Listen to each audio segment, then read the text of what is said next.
All right, we did it. We successfully incorporated the two flocks. We have the new baby chicks. We had 11 of them, and we incorporated them into our whole flock, which just has 12 with one rooster. I think people way overcomplicate it, but because of our setup, it's really was pretty easy. We have plenty of room for them to free range and get away from each other. Immediately in the morning, they have free access to the whole yard. So the new chicks, when we put them in, could immediately get away, find their own space.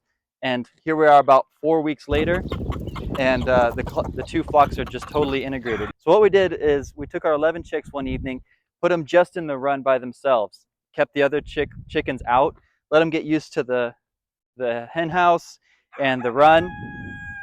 And then at the end of that day, we put them back into their little brooder. And then again, the next day, we put them back in, but we gave them free access to the whole yard, and let the other chickens kind of interact with them, kept a close eye on them.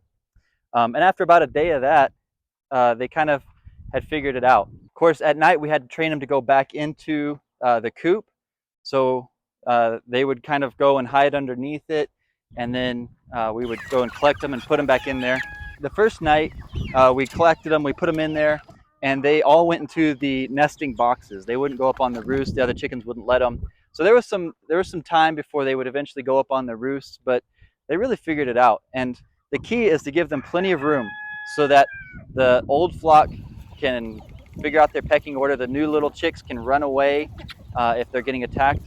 And we really haven't had any trouble at all with fighting and pecking. Of course, they fought a little bit, but they figured it out really quick. So if you're integrating an old flock and a new flock together, the key, I think, is to have plenty of room, plenty of hiding places. You can see, look, we have this apple tree here where they can go and hide. We have these trees over here. So there's tons of room for them to get away from each other. If they're all kept in a small, tight area, it's going to be a lot harder to put them together. But the more room you have, the better off you're going to be.